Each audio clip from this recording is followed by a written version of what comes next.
Hello and welcome to the first of our virtual town hall meetings. We're going to have a few this year. When we planned to do town hall meetings, they were going to be actual town hall meetings, but as a result of my accident last year, I just find myself unable to do the things I used to do. Hence we're doing them in this manner. Well, why a town hall meeting, I hear you ask? Well, the reason being is that it's a time when things are happening in the community, we need to come together to discuss it. And the topics that we've chosen, pray, vote, stand, are what we feel that both the Christian community and the community at large needs to discuss right now.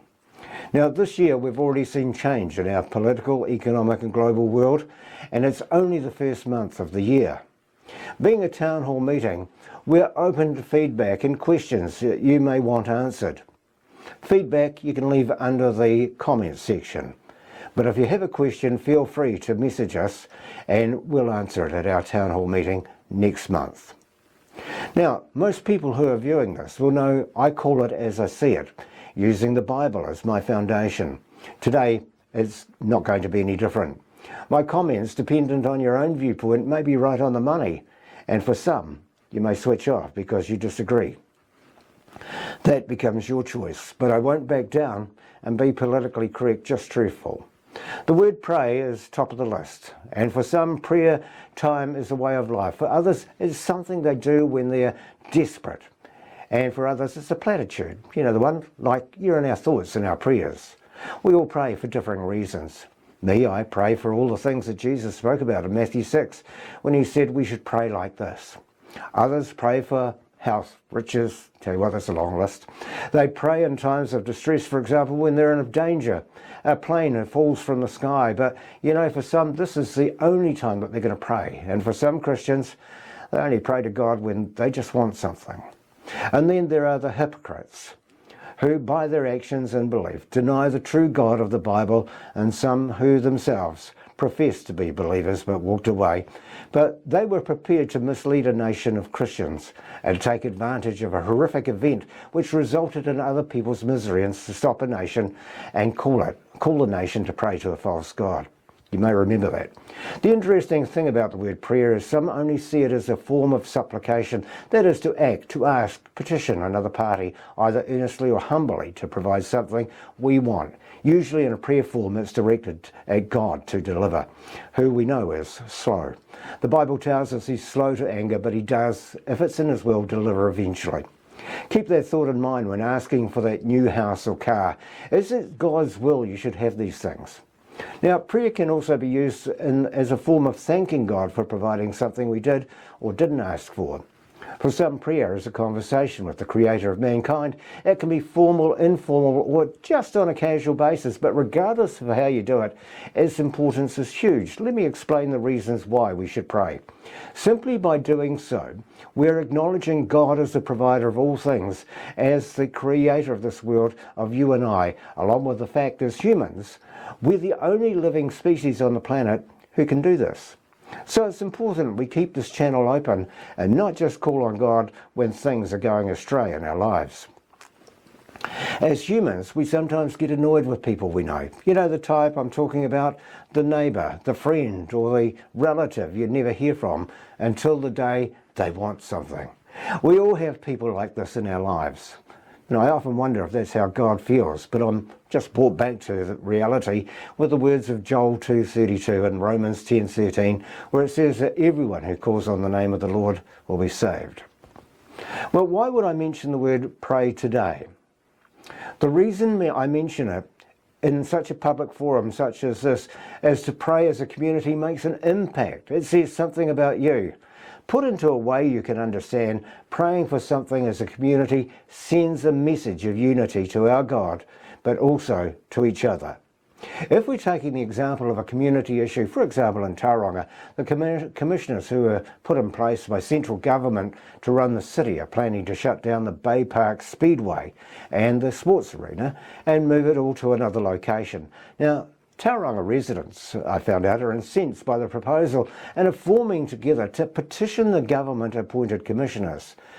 Now imagine if all the residents of Tauranga and neighbouring Mount Maunganui were empowered and collectively opposed and used their voices in a united call on those commissioners.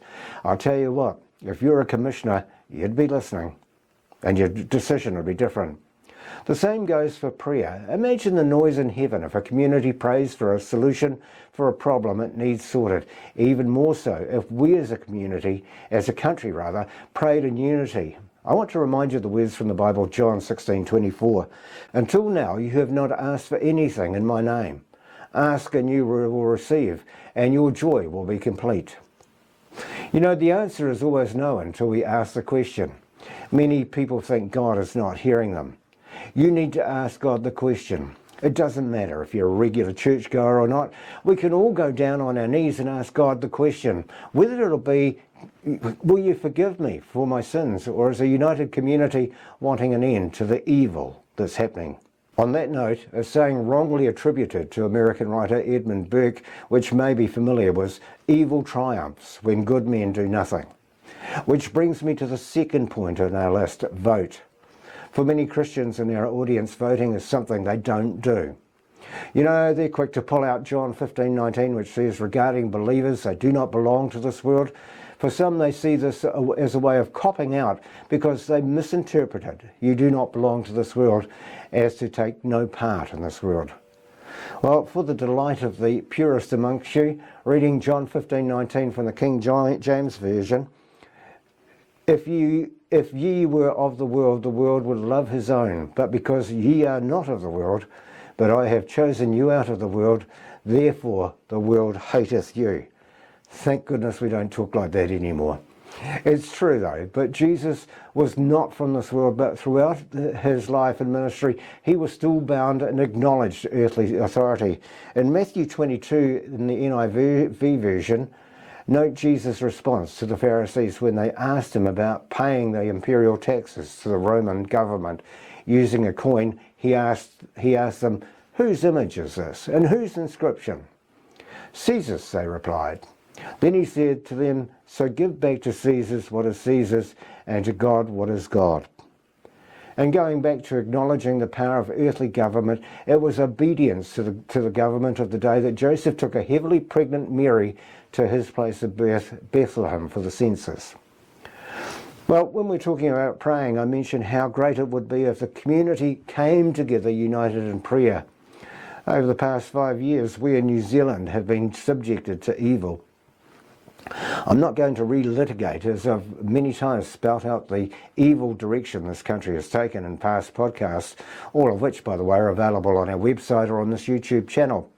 But now, as the Queen of Kindness, Jacinda Ardern, has quit being the leader of this country, her legacy, no matter which way we look at it, dependent on your political leading, will be there in the pages of history for all to see, unless some other authoritarian comes along and wants to rewrite it. But take my word for it. A change of leadership of the Labour Party is mere window dressing. And while its new leader, Chris Hipkins, may smile and tickle our ears, remember, he was a senior member of caucus who agreed to impose and implement such draconian measures on us, the people of New Zealand.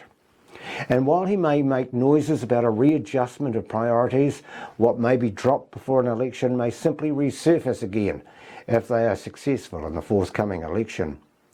As a Christian, it's not my place to tell you how and who to vote for, but in this section of our town hall meetings, we'll simply draw your attention to matters which are on record. Some may or not be obvious.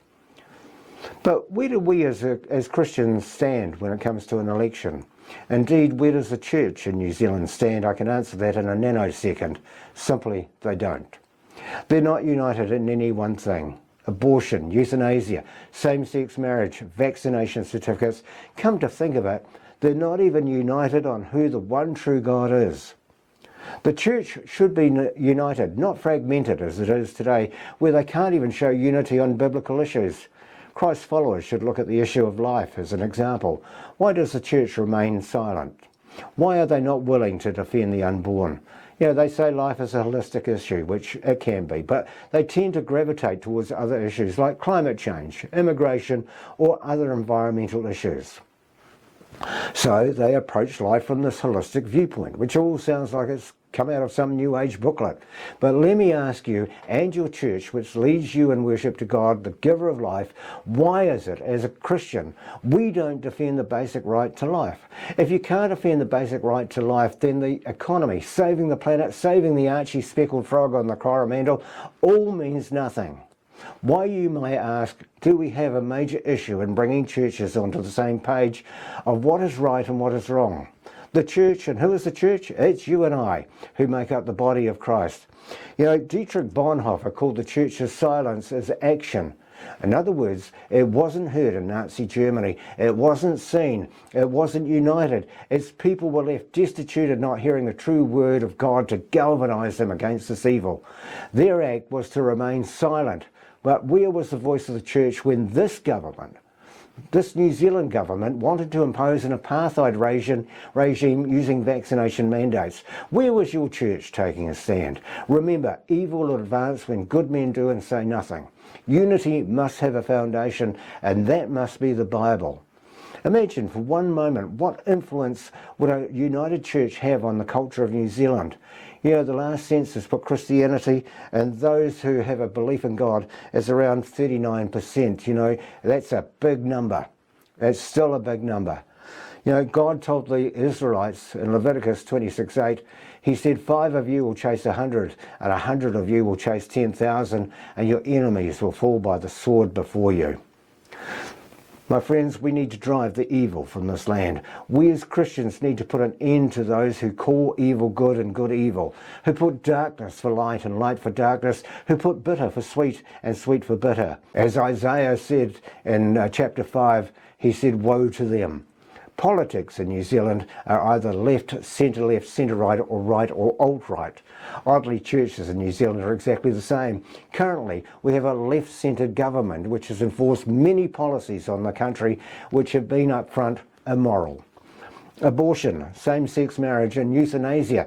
It's moved its left agenda into education, where it's now forbidden parental voice. It's even gone to the point it's taught our children to lie, to keep secret what happens at school, stays at school.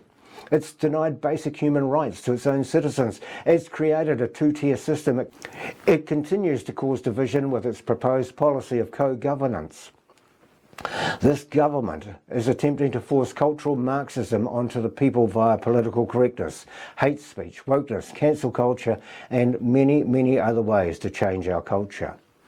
This is a government who tolerates Christianity because it causes no concerns. Why should we be engaged? Why do we need to be joiners with other Christian-based organisations to advance God's kingdom, I hear you ask? My friends, we're living in a relevant time right now where truth is being discarded. People are resorting to relativism about everything, as Paul in Romans 1 called it, the suppression of truth. And it's the suppression of truth that has led us to where we are today. Friends, the church needs boldness. Right now, the church is like a back looking for a spine.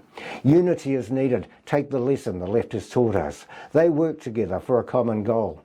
Churches and denominations need to be more willing to be united on issues. They need to agree on how they view issues, and they need how to confront them.